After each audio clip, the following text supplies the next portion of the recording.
unos errores involuntarios en los que ha incurrido esta defensa al momento de la causa de Sabinelli, en oportunidad de hablar respecto de una de las personas imputadas, Blanco, donde se dijo Eduardo, debió decir Pedro.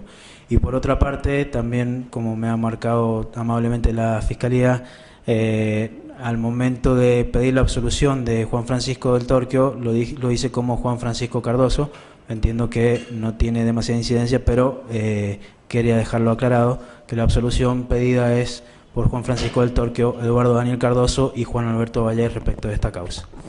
Ahora bien, para finalizar con estos alegatos, debo tratar los hechos y pruebas de la última de las causas, conocida como desaparecidos, y es específicamente la causa Masitelli. En el tratamiento de los hechos de esta causa, habré de referirme, acudiendo a lo expuesto ya oportunamente por la defensa pública oficial, a lo que entiendo es una indeterminación que presentaba la acusación fiscal, cuestión a la que ya me he venido refiriendo en cada caso tratado, para la cual citaré también lo expresado por Ingeborg Puppe en cuanto a la condición de especificidad de la acusación, en un párrafo muy cortito pero muy claro, que dice que la descripción del hecho en el escrito de acusación tiene que ser inequívoca, en el sentido de que, según las reglas generales de la lógica, de las ciencias naturales y de la experiencia restante, sea prácticamente imposible que diversos hechos cumplan con esa descripción. Como ya se ha planteado antes, la indeterminación en la pieza acusatoria agrava las calificaciones que establece el Ministerio Público, y con mayor razón se puede predicar esa indeterminación en los casos tratados, en estos casos acá, por cuanto se ha responsabilizado a mis defendidos por hechos en que de las personas desaparecidas nada se sabe, nada de la forma concreta en que se produjo la muerte, ni cuándo, ni dónde ocurrió, ni cómo, y mucho menos quiénes pudieron haber intervenido y a qué título subjetivo. En concreto, citando palabras del doctor Chervín, quien me ha precedido en la exposición de sus alegatos, no hay acción determinada ni nexo de causalidad entre esta inexistente acción y el resultado de muerte, el que por cierto tampoco está acreditado. Es más, ni siquiera resulta claro que sea este tribunal el que resulte competente territorialmente en caso de que se considere que las desapariciones aquí imputadas efectivamente sean homicidios, puesto que no podemos tener certeza acerca del lugar de su comisión, y existen muchos elementos probatorios que dan cuenta que los desaparecidos en San Juan estaban vinculados a la actuación del Destacamento de Inteligencia 144 de Mendoza. Con ese baremo es que me propuse analizar los hechos de esta causa, y en el entendimiento de que no existe de manera objetiva más que una conceptualización de homicidio en los casos que conforman la causa Masitelli, que así como se desconoce el paradero de las personas, también aquí se desconoce cuándo, dónde y por qué desaparecieron.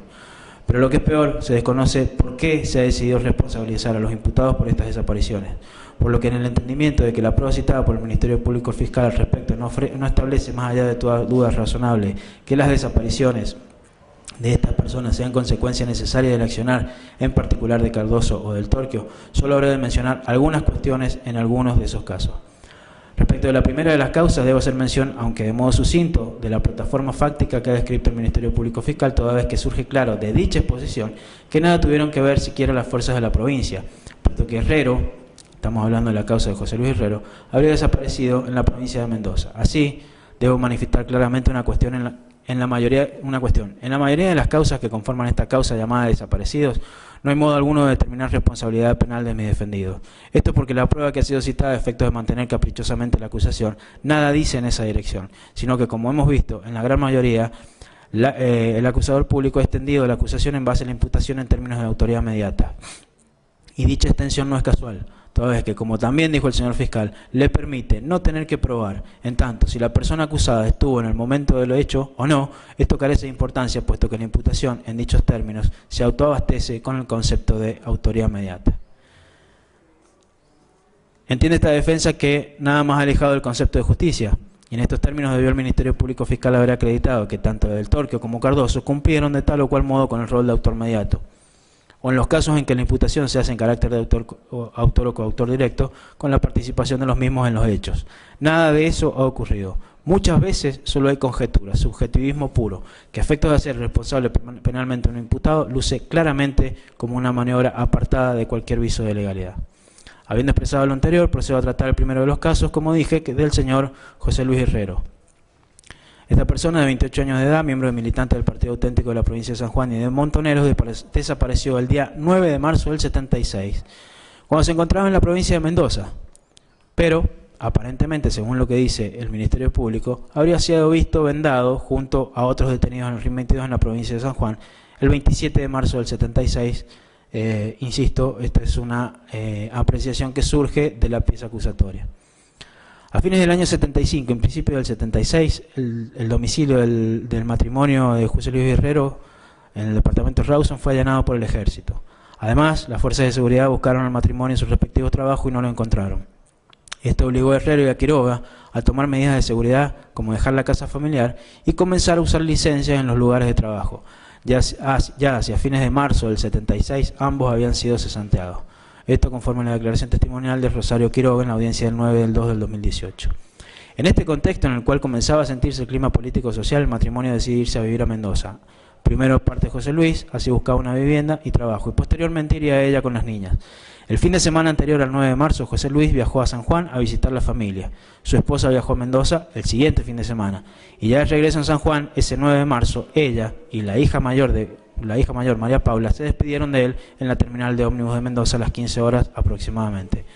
Pasados los días, Rosario Quiroga no tuvo más noticias de su marido. Entonces le avisó a su suegro, José Herrero, para que viaje a Mendoza y averigüe qué había pasado con él, que no sabían nada.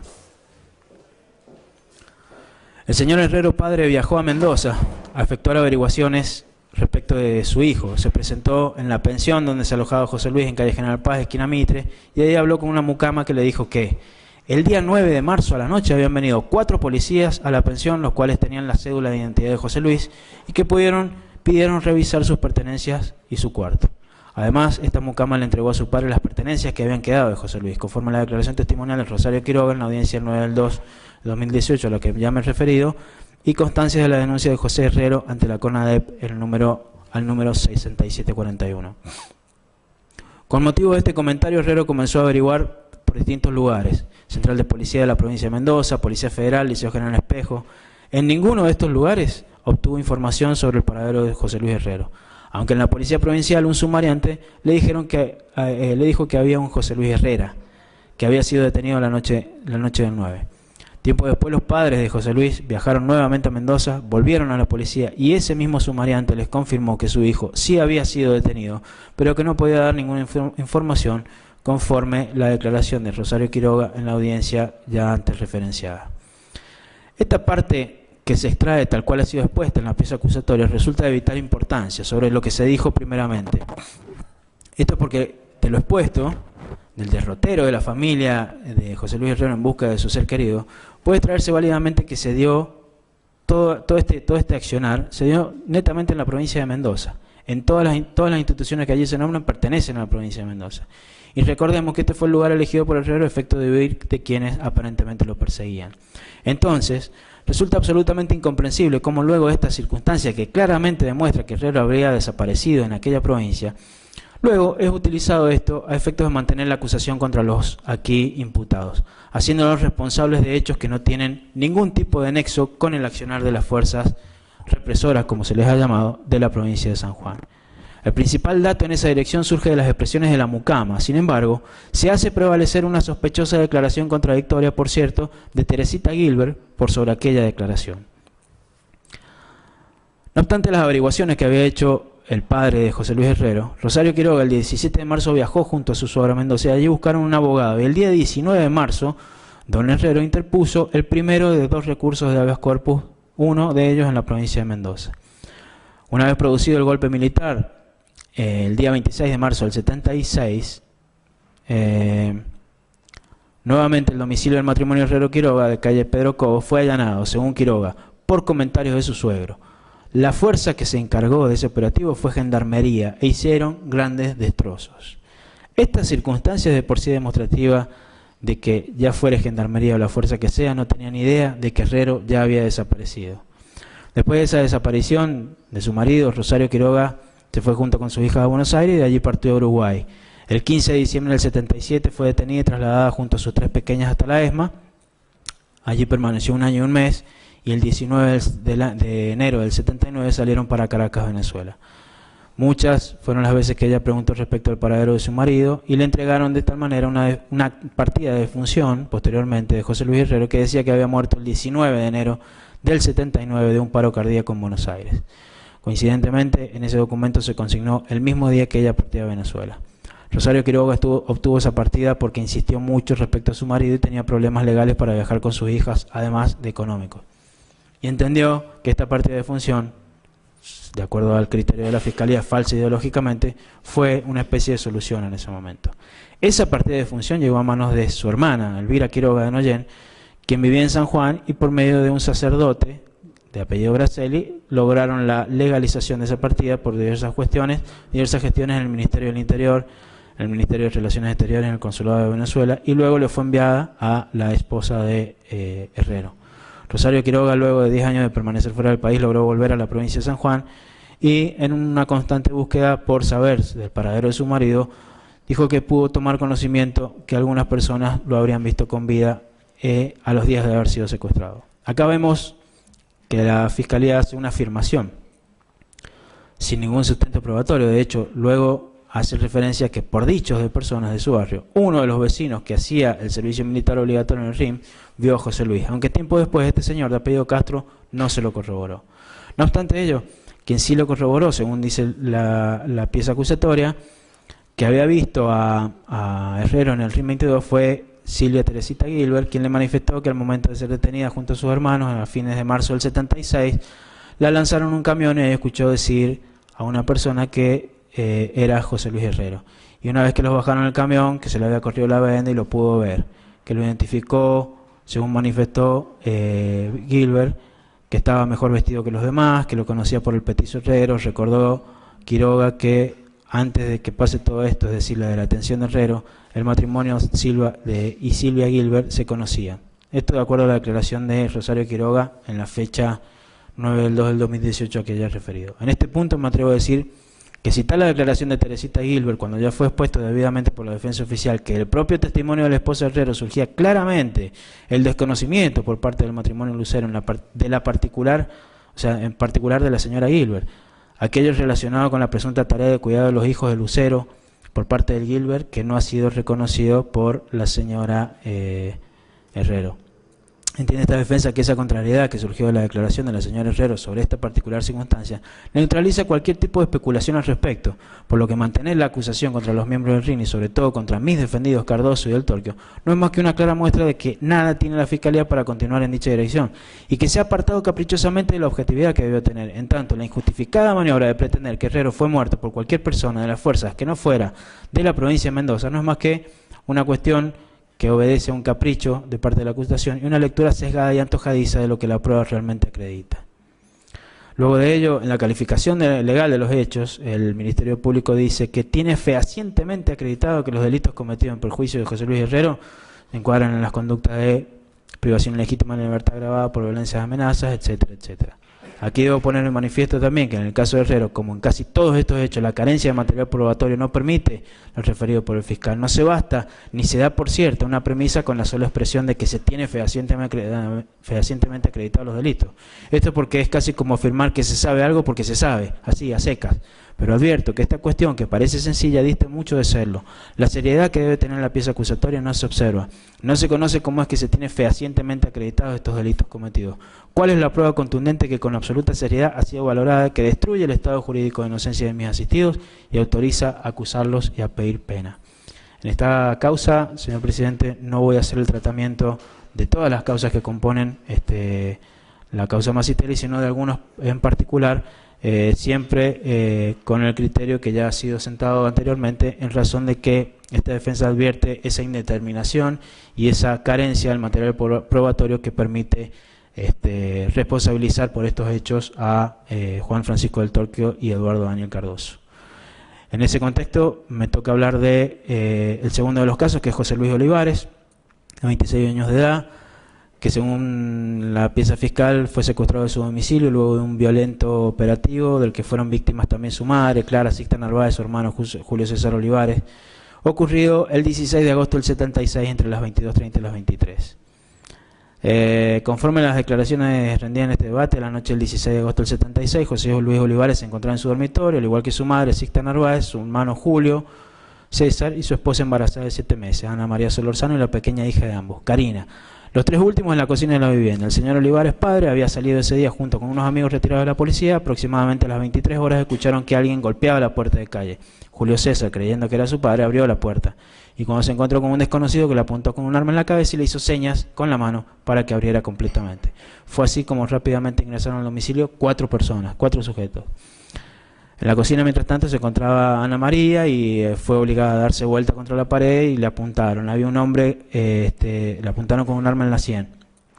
Había un hombre que tenía, habló de un hombre que tenía un pañuelo estampado con un gorro de lana y que estaba vestido normal, con borcegos. Le dijo: no te des vuelta porque te reviento. Luego, en el sector de los dormitorios, Clara, al advertir la presencia de extraños, gritaba: ¿qué pasa? ¿Qué le están haciendo a mi hijo? Y eso hizo que los sujetos utilizaran las sábanas de su cama para amordazarla, aunque en forma deficiente, ya que logró desatarse y salir tras los captores una vez que sacaron a su hijo. Inmediatamente la madre y el hermano José Luis salieron a la puerta y lograron ver cómo subían a un automóvil de tamaño grande, color celeste, que dobló hacia el este. En la noche, como lo han referido los testigos, comenzaron con el peregrinar por distintas comisarías en su búsqueda, insistiendo así en la comisaría cuarta hasta que un día les tomaron la denuncia. Esta denuncia dio origen al sumario 573 de la seccional cuarta de Policía de la provincia y fue remitido al cuarto juzgado de instrucción en lo penal de la provincia de San Juan, el sumario 4376 acumulado 1141 del segundo juzgado de instrucción, caratulado contra autores desconocidos por rapto en perjuicio de José Luis Olivares con fecha 7 de septiembre del 76. Además, la señora Cristina Olivares indicó que junto a su madre concurrieron al RIM, que allí fueron atendidas por un abogado de apellido Pontoriero, quien les hizo una serie de preguntas y les dijo: y bueno, era un muchacho grande, a lo mejor se fue. Luego el abogado quedó a hacer averiguaciones al respecto, la citó en su estudio y sin embargo no recibieron respuesta. Según las palabras de Olivares, les informó que no había absolutamente nada registrado sobre el ingreso de una persona al regimiento de gendarmería o en alguno de los lugares que habían empezado a conocer que podían haber llevado a las personas detenidas. Siguiendo con este derrotero, interpusieron un recurso de habeas corpus ante el juzgado federal, dando origen al expediente 5188, recurso de habeas corpus a favor de Olivares José Luis, en el año 1979, del cual tampoco obtuvieron respuesta, además de que se encuentra glosada una carta de Clara Narváez Olivares, madre de la víctima, de fecha 14 de diciembre del 79, donde relata que antes del secuestro su hijo fue buscado por la policía en la casa donde se reunía a estudiar, cita en calle Pedro de Valdivia, 53 Oeste. El propietario de este inmueble fue citado en averiguaciones a la seccional de Trinidad y posteriormente al secuestro el ejército requisó el domicilio de una amiga del secuestrado. Bueno, respecto del momento del secuestro, su hermana en la audiencia acá ante este tribunal del 2 de octubre de 2017 fue preguntada si en algún momento tuvo oportunidad de hablar con su madre, si ella reconoció a alguno de los sujetos que ingresaron al domicilio y sus palabras fueron: he jurado decir la verdad y tengo que decirlo. Sí, dijo, no en el momento, sino con el tiempo, cuando detuvieron a una persona en España y salió en los medios de San Juan, que lo reconoció y siempre hasta el día de su muerte lo mantuvo en su memoria. La Vicente Quebrada, dijo Olivera, nos contó que lo había visto en algunas oportunidades como compañero o parte del grupo universitario del hermano. Desconoce si su madre denunció esto, que en realidad no lo denunció, y solo mencionó que con el tiempo reconoció a Jorge Antonio Olivera como una de las personas que ingresó a aquel domicilio. Acá nuevamente vemos el mismo recurso con la particularidad de que después de muchos años, muchísimos años, y seguramente ante el conocimiento del juicio, aparece una persona que dijo que su madre le contó de Olivera. Y que asimismo ella luego recordó haberlo visto. Adviértase que se vino a acordar en esta audiencia. De esa falsedad formulada en juicio oral bajo juramento de ley se deriva necesariamente la imputación a mis asistidos, que jamás fueron reconocidos, ni hay manera de que válida y legítimamente se les pueda hacer esta improbable hipótesis imputativa de responsabilidad, obviándose en un todo al menos un mínimo relato de las conductas típicas desarrolladas por ellos en este hecho. Esta maniobra, no obstante, es clara. Si bien yo no soy defensor del señor Olivera, la cita anterior es necesaria. Y digo que la maniobra es clara porque al ubicar a uno de los coimputados, que como ya sabemos se lo ubicó, reconoció muchos años después en los diarios, hablamos aproximadamente 30 años a la época de los sucesos que tuvieron por víctima Olivares. Como decía, si ubicamos en la escena a uno solo de los coimputados, esto permite al acusador formular la extensión imputativa sobre el resto. Y con esto aparentemente bastaría para tener por suficientemente acreditada la participación de mis defendidos en este hecho también. Como se ve, la maniobra es burda, imposible de sostener, carente de toda seriedad y absolutamente despojada de la certeza que se requiere para avanzar en este sentido. Luego de esto, debo referirme al caso de Víctor Hugo García, una persona de 25 años que fue secuestrado el 1 de octubre del 76, en un operativo de que además resultaron también víctimas Víctor Hugo García, o sea, el padre, y su novia, María Cristina Recabarren. Esto ocurrió antes del golpe de Estado y fue detenido en agosto del 75 por la policía de la provincia, puesto a disposición del PEN. Fue la primera detención, según el decreto 2197 del 13 de agosto del 75, tal como surge de los registros del D2 de la policía de San Juan. Si bien esta detención no es objeto del proceso, contextualiza, según lo que establece el fiscal, su militancia y prosecución y posterior desaparición de Víctor Hugo García. Como vemos, un recurso inacabable de presunta fundamentación de las causas a fin de caracterizarlas como delito de lesa humanidad y su consecuente extensión de responsabilidad por autoridad inmediata, abstrayéndose así la parte acusadora de todo lo necesario para la determinación del hecho, de las conductas y con ello de la responsabilidad. Luego de esto tenemos que la detención de este señor García se produjo el 13 de agosto del 75 y el 8 de julio del 76 obtuvo su libertad.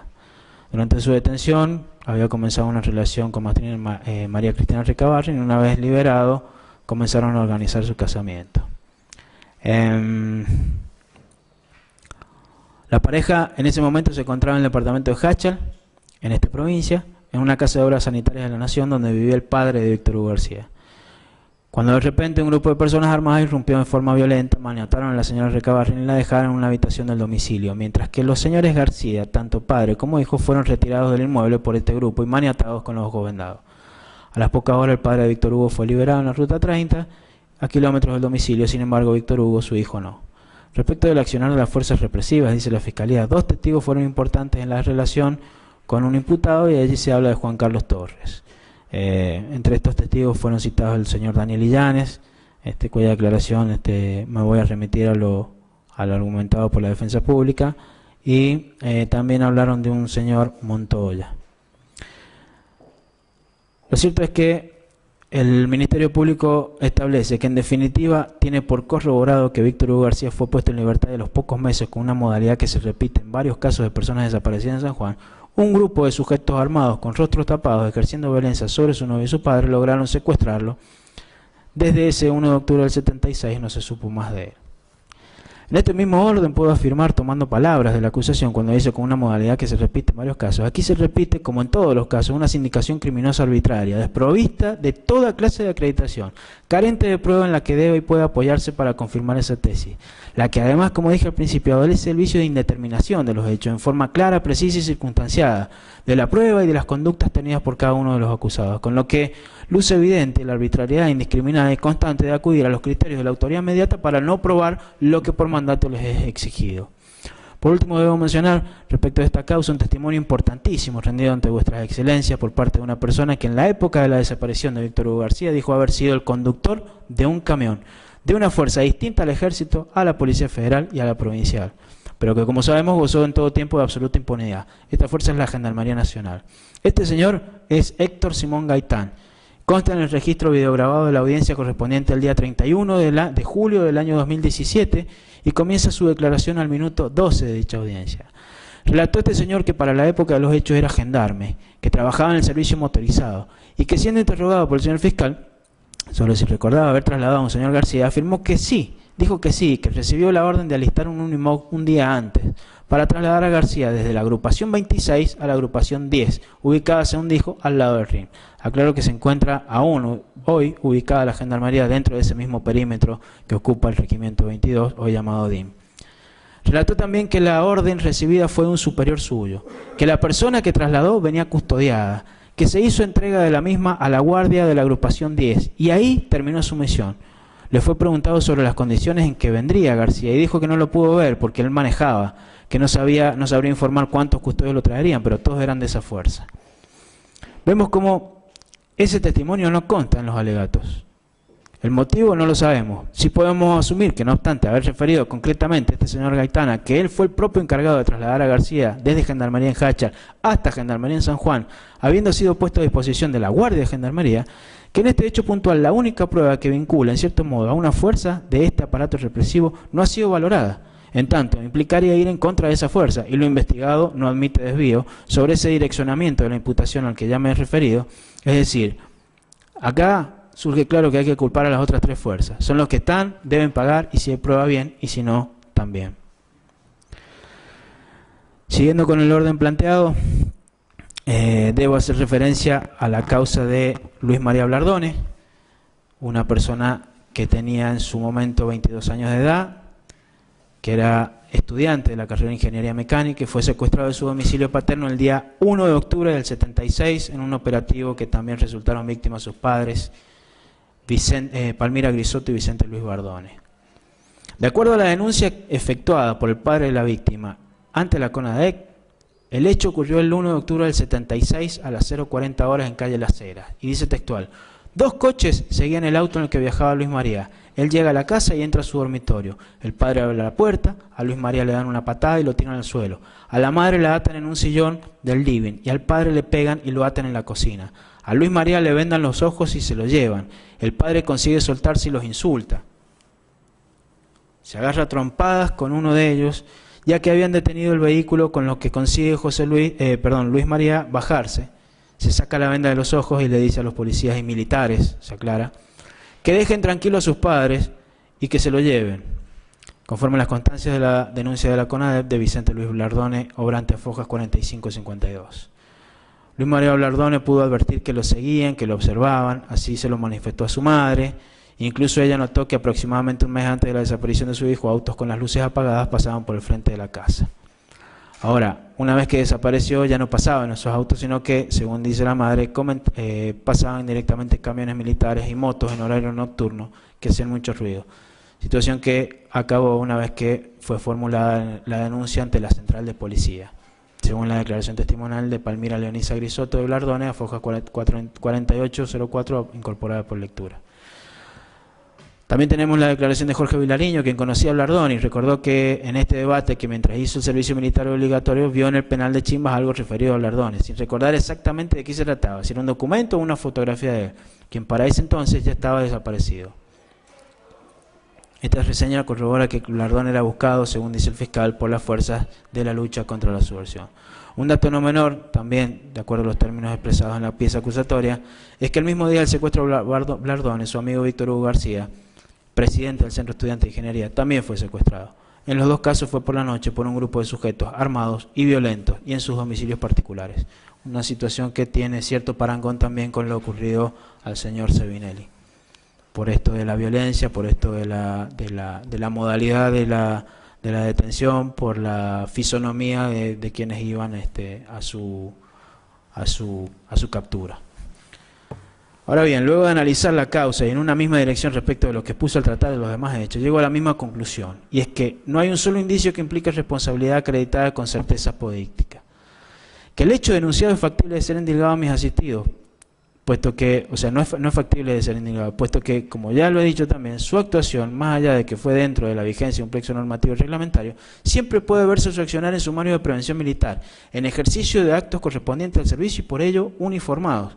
En estos hechos que he venido analizando, tal y como se desprende de la propia exposición de la Fiscalía, casi todos coinciden, salvo el primero, en que se trata de la persona de apellido Herrero, que desapareció en Mendoza. Decía que todos los hechos tienen la característica común de que las personas que hacían los operativos siempre iban camuflados, con capuchas, con pasamontañas, siempre lo hacían en auto. Generalmente las descripciones de las apariencias físicas de esas personas normalmente se basan en esas apreciaciones, pero no tenemos un solo dato cierto que permite inferir que la actuación siquiera fuera de una fuerza militar o policial. Acá es donde surge la famosa y tantas veces sostenida por una gran cantidad de personas que han pasado por esta instrucción o por el juicio, respecto de la clandestinidad de seccionar, en las sombras. Entonces, como surge claro, y lo hago extensivo al resto de los hechos que conforman esta causa, la mayoría de las detenciones en las que participó el ejército cuentan con prueba documental, sumarios de instrucción militar por infracción a la ley 2840, sumarios que luego fueron elevados a la justicia federal conforme era el estilo en aquellos momentos. Por otra parte, la actuación de los miembros de esta fuerza siempre fue uniforme. En algunos casos las personas han dicho haber reconocido a quien dirigía el operativo porque esa persona se presentaba. Otros directamente no pudieron aportar esos datos, pero lo cierto es que este tipo de actuación no se compara y no hay modo válido de hacerlo con estos operativos clandestinos de los que se da cuenta en esta causa. Y la época de presunta comisión de los hechos que aquí se trata no son distantes a otros hechos que en otras causas donde obra aquella prueba documental a la que ya he referido, es decir, los sumarios militares. Por lo que carece de más explicaciones, entiende esta defensa, en tanto nada de lo presuntamente probado por la Fiscalía es tal cosa. Acá lo único probado no es más que el hecho puntual de que la persona fue secuestrada. También puede darse por probado el lugar, inclusive hasta la hora si se quiere, pero de ahí nada más. Por lo que seguir haciendo una extensión de responsabilidad penal sin basamento acreditante alguno resulta al menos de una arbitrariedad pocas veces vista en nuestro derecho y en nuestra historia. Respecto de el hecho que tuvo por víctima el señor Horacio Bernardo Flores, es el hecho número 5. Horacio Bernardo Flores tenía 25 años de edad, el 5 de octubre del 76, aproximadamente a las 23:45, volvía de un viaje de bodas y mientras estaba en su domicilio con su esposa, Susana Manzanares, unas personas ingresaron a la vivienda y se lo llevaron. Previamente los captores se dirigieron al domicilio del padre de la víctima, Horacio Bernardo Flores, a quien secuestraron con el objetivo de que les indicara el camino hacia la casa de su hijo. Este pequeño párrafo fue citado textualmente de la pieza acusatoria y véase cómo una vez más se habla de personas, sin mayores precisiones para referirse a quienes habían secuestrado al señor Flores. No ha sido capaz de demostrarse o de determinarse en este hecho siquiera la vestimenta que llevarían aquellas personas, el vehículo, la mínima descripción física, nada, o sea, no hay nada más que esté referido a que ingresaron al domicilio de estas personas, vuelvo a mencionarlo. Luego de esa breve descripción surge de la pieza acusatoria que esas personas habrían tocado la puerta de calle y que la señora Manzanares alcanzó a escuchar que tocaban la puerta y que su marido abrió y que le dijeron esto es un asalto, que ella gritó ¿qué nos van a robar si somos recién casados? Repentinamente a ella la tiraron un toallón en la cabeza y como quedó miraba para abajo y ahí alcanzó a ver unas botas y un arma larga. Obsérvese cómo aquí se acude al recurso de las botas. Aparentemente los únicos que utilizaban botas más en el mes de octubre, acá en la provincia, serían los miembros del ejército o algo parecido.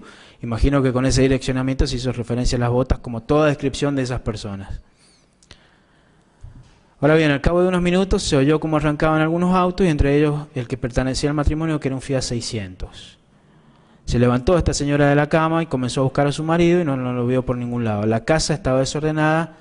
Por lo tanto, se vistió y enseguida llegaron unos vecinos a auxiliarla que le dijeron, Betty, quédate tranquila.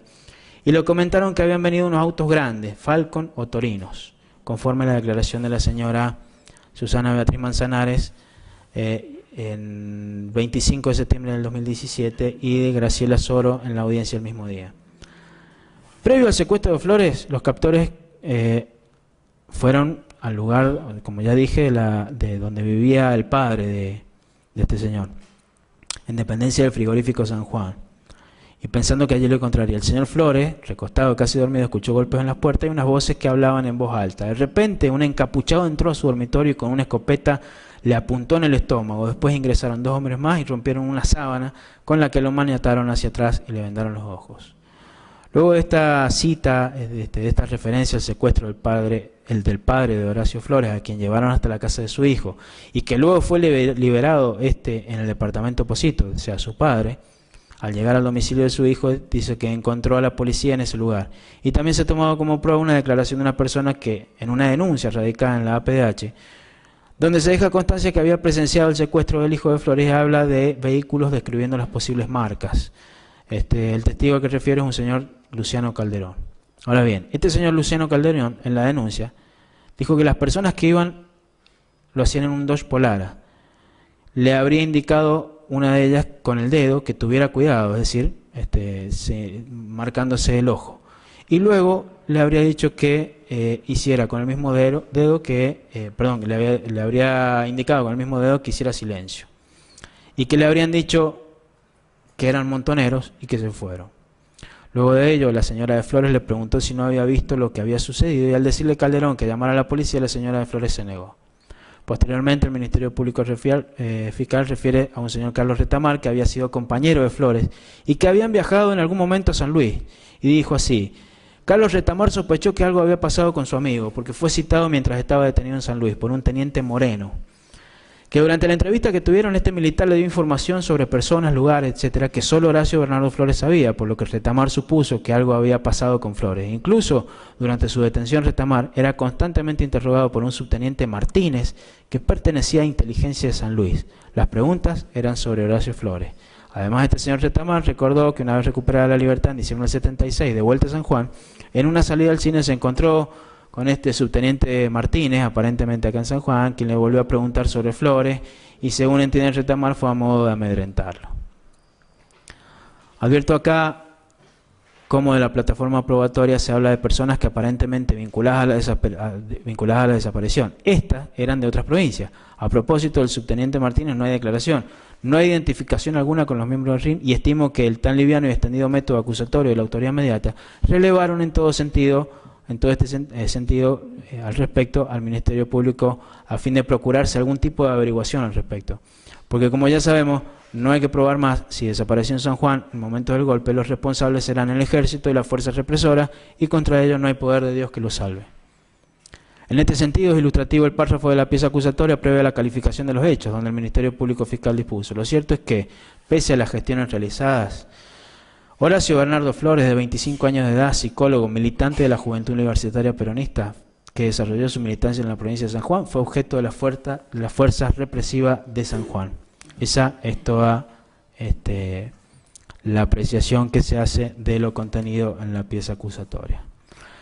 Como bien he referido antes, no voy a hacer el tratamiento de todas las causas en el entendimiento, como ya dije, que esa indeterminación permite a esta defensa concluir que no hay prueba suficiente como para determinar la responsabilidad de mis imputados.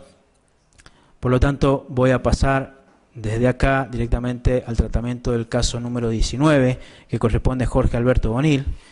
Para ello, debo decir que, de acuerdo a la pieza acusatoria también, este tenía 23 años de edad, que era estudiante de Administración de Empresas, que integraba la Juventud Universitaria Peronista y que era miembro de Montoneros. Esto es lo que ha establecido la pieza acusatoria.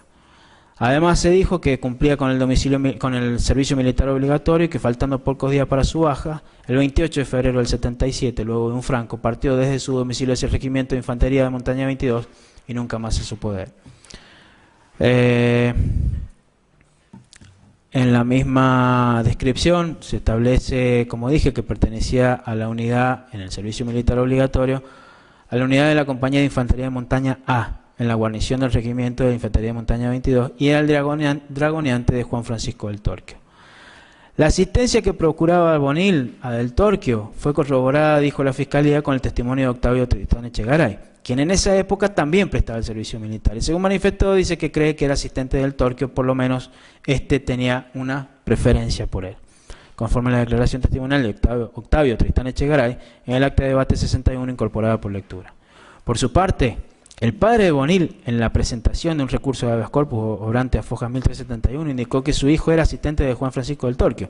No obstante, los diversos testimonios que refieren a Bonil como dragoneante del teniente, fue el propio Juan Francisco del Torquio quien lo reconoció a Jorge Bonil como su dragoneante. Conforme siempre a lo que sostuvo la Fiscalía, desde esta función de dragoneante, Bonil se valía para suministrar información a sus compañeros de militancia política respecto de los militares que formaban el grupo de tareas, y así identificó como miembros de este grupo Olivera, del Torquio, Malato, Gómez, Vic, Cardoso y los de la banda de música, siempre haciendo referencia a la imputación. En este particular apartado de la pieza acusatoria vemos cómo se acude a la intentona de otorgar una especie de determinación de los hechos, a la par de nombrar personas a acusar, a lo descrito en el libro de Eloy Camus, que ya había sido descrito en sus declaraciones en debate, y a lo que también dijo él mismo, el mismo testigo respecto a lo que le habría dicho la petiza. Adviértase cómo esa indeterminación de hechos, conductas y pruebas es suplido por un relato cuyos datos proporcionados evidentemente no podrán jamás ser corroborados porque Bonil y la petiza están desaparecidos. El resto del relato de la plataforma fáctica presenta la misma estructura, observándose la misma técnica acusatoria. Vale decir, se acude sin otra prueba seria a un relato que surge del relato en un libro, que es sostenido luego por el propio autor, pero de certeza absolutamente nada, solo afirmaciones basadas en la mera subjetividad. Asimismo, Bonil puso en conocimiento a sus compañeros, dice la pieza acusatoria. Y esto también es parte del relato hecho por el autor en el libro, sin otro sustento que su propia imaginación plasmada a modo de historia, y que, como ya sostuve, ha servido de ayuda a memoria a quien le tocara hablar de estos hechos.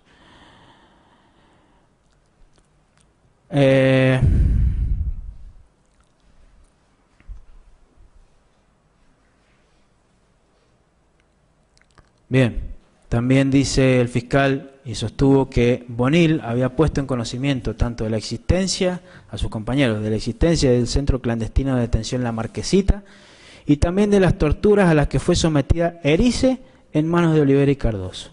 Y luego continúa el relato de los hechos de la fiscalía con suposiciones, nunca una certeza, nunca un acercamiento a la verdad, a la búsqueda de la verdad. Dice: no es difícil suponer que en este contexto su vida corría peligro, tal como lo manifestaron varios testigos, conforme a declaraciones testimoniales y citas: Juan Manuel Salas en audiencia, Eloy Camus, Margarita Camus, y en el acta de debate número 6 de la causa 1077 acumulados.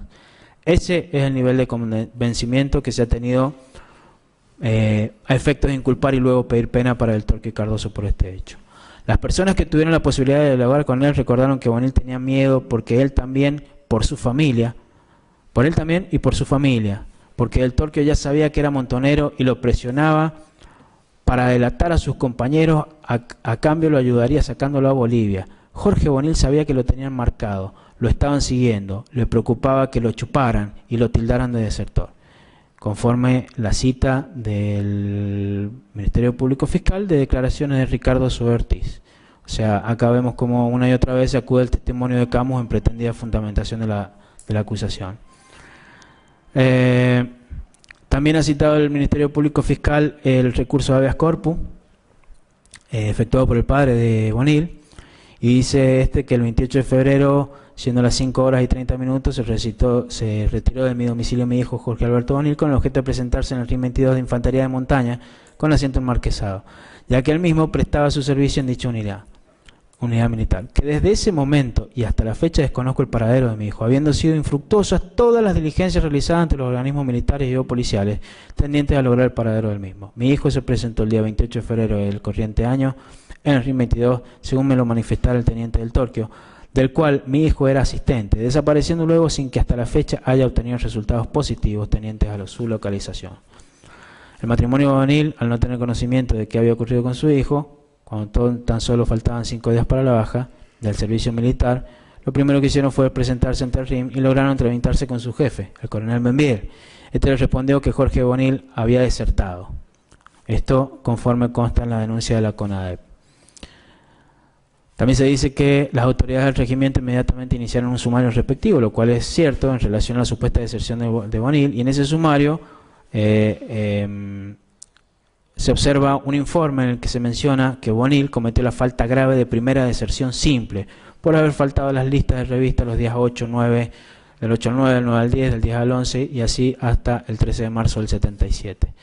También en un acta se deja la constancia de las averiguaciones que habrían efectuado y se indica que el causante salió en uso de licencia el día 25 de febrero del 77 hasta el día 7 de marzo a las 6 horas, siendo notada su falta por el suboficial de semana en pasar lista de la compañía a Diana.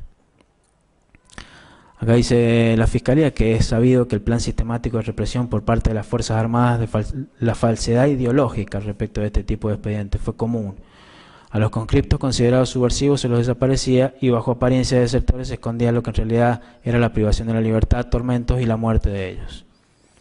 Dice que Jorge Bonil no fue ajeno a esta práctica de la supuesta deserción. Ahora me pregunto, ¿cuál es la base empírica que le permitió a la acusación hacer tamaña afirmación?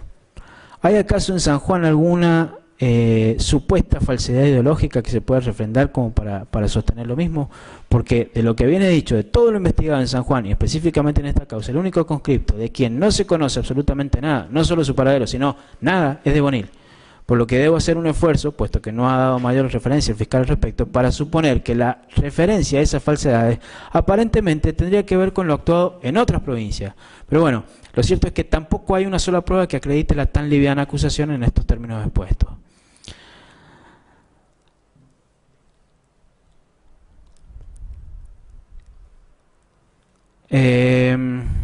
Los padres de Bonil presentar un recurso de habeas corpus en la justicia federal también. Luego una nueva presentación caratulada, o sea, número 6.488, recurso de habeas corpus a favor de Jorge Alberto Bonil. En junio, las constancias de la denuncia de la CONADEP, el 11 de junio del 86, sobre la desaparición en un lugar indeterminado. Y desde aquel 28 de febrero del 77 a las 5:30 que partió al RIM 22, faltándole solo 5 días para la baja, situación que se ha mencionado específicamente en 3 o 4 oportunidades, sus familiares y amigos desconocen el paradero de Jorge Bonil. Ahora bien, si hay algo que se ha omitido por parte de la Fiscalía, somos mayores referencias respecto de lo verdaderamente dicho por el padre de Bonil en un momento histórico que permite ubicarlo más cercano a la desaparición y que por ello, haciendo gala de la imaginación y fundamentación, permitiría inferir, puesto que no podemos hablar de certezas, que no existen, que Bonil no fue desaparecido en manos de ninguna fuerza, o al menos las pruebas no permiten decidirlo así, sin pasar por alto la lógica. Así, el padre de Bonil, Pedro Antonio Bonil, declaró el 4 de julio de 1986 a foja 1483, 1484 y vuelta. Sí. Discúlpame, pero mi biológico... Sí. Señor presidente, me quedan... Señor presidente, si me permite, me quedan solamente exactamente 10 fojas. Calculo yo que menos de 15 minutos estaría terminando, si usted quiere, como para pasar al cuarto intermedio del mediodía y ya culminar con mi alegato.